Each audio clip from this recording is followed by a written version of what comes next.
कहानी सासू माँ। ये कहानी आपके दिल में उतर जाएगी, तो इस कहानी को पूरा जरूर सुनिएगा। मोनिका और तुषार, इन दोनों ने भागकर शादी कर ली। मोनिका मात्र 20 साल की और तुषार 25 साल का था। मोनिका अमीर घर से थी और तुषार मध्यम वर्गीय था। मोनिका के घर वालों को इस रिश्ते से विरोध था। उसके पिता को मोनिका के लिए अमीर लड़का चाहिए था। वैसे भी मोनिका के पापा के मुताबिक उसकी शादी करने की उम्र भी नहीं थी। थोड़ी सी समझ आने पर वह तुषार को भूल जाएगी, ऐसा मोनिका के पिताजी को लगता था। तुषार के माता पिता को इस शादी से कोई दिक्कत नहीं थी। मोनिका की पढ़ाई पूरी हो और तुषार को भी अपने करियर पर अच्छे से ध्यान देना चाहिए, ऐसी उनकी इच्छा थी। बाद में वक्त आने पर वह मोनिका के माँ पापा से बात करेंगे, ऐसा उन्होंने तुषार को बोला था। एक बार मोनिका और तुषार को बाहर घूमते हुए मोनिका के भाई ने उन्हें देख लिया। मोनिका को जबरदस्ती से घर लेकर गया। उसके घर तमाशा होने लगा। उन्होंने मोनिका का घर से बाहर जाना बंद करवा दिया। लास्ट में संधि देखकर उन दोनों ने भागकर शादी कर ली। मोनिका के घर वालों ने उससे सारे रिश्ते तोड़ दिए। तुम कभी भी खुश नहीं रहोगी, ऐसी बद्दुआ दी।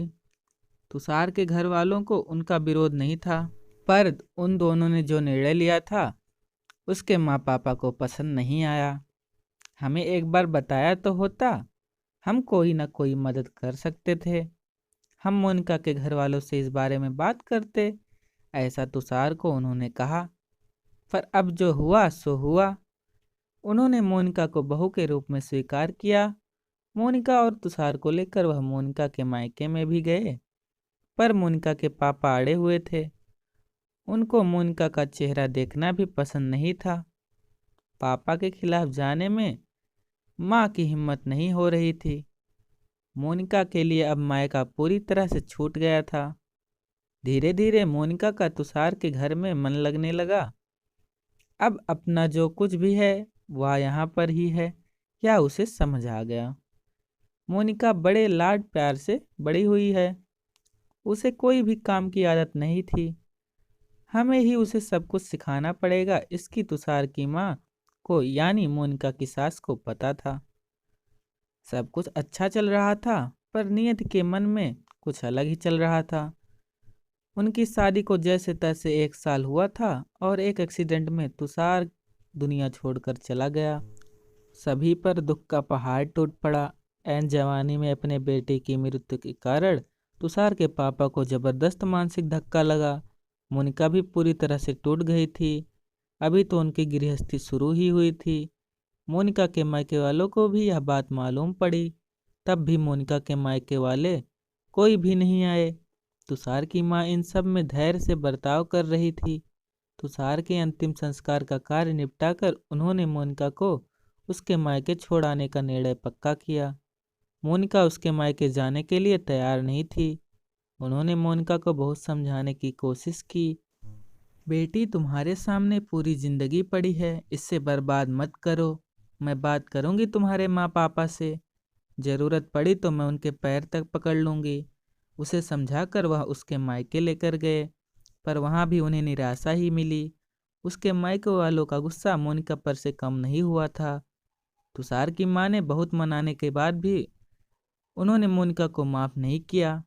उसके पापा ने कहा, आपको वह बोझ लग रही होगी तो उसे कुएं में ढकेल दो।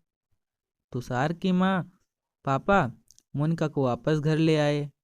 मोनिका के घर वापस आने पर घर के बाकी लोग थोड़े नाराज थे। अब मोनिका को कोई भी खुले मन से स्वीकारने को तैयार नहीं था। कुलच्छेनी अपशकुनी पोते को निगल गई मेरे, अब बेटे को भी निगल जाएगी यह, ऐसा बोलकर तुषार की दादी मतलब मोनिका की दादी सास उसे ताने दे रही थी। उस वक्त तुषार के पापा की तबीयत बहुत खराब हो रही थी। यह सब मोनिका को सहन नहीं हो रहा था। उसने ठान लिया कि यहाँ से दूर निकल जाना चाहिए। रात को सब सो जाने के बाद वह निकलने वाली थी, तभी उसकी सास जो जग रही थी उन्होंने मोनिका को रोका। कहाँ जा रही है, ऐसा पूछा, माँ मुझे जाने दीजिए, मैं अपशकुनी हूँ, मेरी ही वजह से यह सब हुआ। मैं तुषार की जिंदगी में आती नहीं तो हमारी शादी नहीं हुई होती, तो आज वह जिंदा होता, पापा की भी यह अवस्था नहीं होती। मुझे जाने दीजिए, मैं यहाँ नहीं रह सकती। वक्त आने पर आत्महत्या कर लूँगी, पर अब यहाँ नहीं रहूँगी। सच में मेरे यहाँ आने से इस घर की सारी खुशियाँ चली गईं। मुझे कोई अधिकार नहीं है यहाँ रहने का। मोनिका रोते रोते सब बोल रही थी। उसके सास ने उसे पहले शांत किया। मोनिका, तुम दोनों मिले नहीं होते तो, तुम्हारी शादी हुई नहीं होती तो, उस दिन उस ट्रक ड्राइवर ने नशे में गाड़ी नहीं चलाई होती तो, रास्ते पर लोगों ने तुषार को वक्त पर हॉस्पिटल में ले गए होते तो। बहुत तो है बेटा, और अब वक्त निकल गया है इन सब बातों का विचार करने का। तुषार तो मेरा बेटा था, मेरी क्या अवस्था हुई होगी इन सब में, एक बार तो विचार किया क्या तुमने? वह तो चला गया और अब तुम भी छोड़कर चली जाओगी मुझे। मोनिका, तुम मुझ पर बोझ थी, इसलिए मैं तुम्हें तुम्हारे मायके छोड़ने नहीं गई थी। तुम्हारे सामने पूरी जिंदगी है, किसी के चले जाने से हम जीना तो नहीं छोड़ सकते। यहाँ से ज़्यादा तुम वहाँ पर खुश रहोगी, क्योंकि यहाँ तुषार की यादें तुम्हें हमेशा दुखी देंगी। ऐसे मैं सोचती थी, पर जाने दो, जो हुआ सो हुआ। अब तुम तुम्हारी पढ़ाई पूरी करोगी, मैं तुम्हारे साथ, और इनकी चिंता करने के लिए मैं हूं ना। सिर्फ तुम्हारा साथ चाहिए मुझे बेटा इन सब में। तुषार के जाने से हर कोई परेशान था, हर किसी का बोलने का तरीका अलग हो गया है। तुम्हारा दुख मैं अच्छे से समझ सकती हूँ, पर अब तुम्हें संभालना होगा, लोगों का बोलना नज़रअंदाज करना होगा, तुम्हें मन लगाकर पढ़ाई करनी पड़ेगी।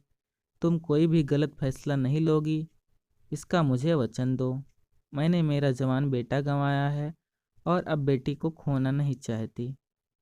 सास की बातें सुनकर मोनिका को रोना आया। उसने सास को गले लगाया।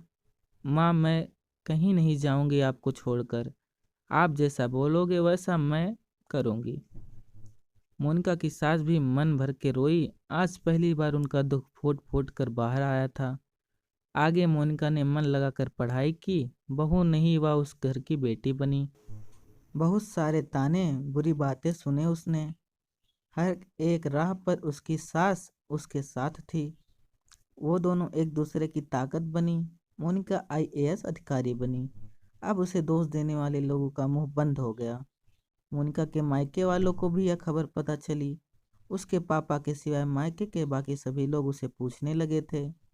सास ने अच्छा जोड़ीदार चुनकर मोनिका की दूसरी शादी करवाई।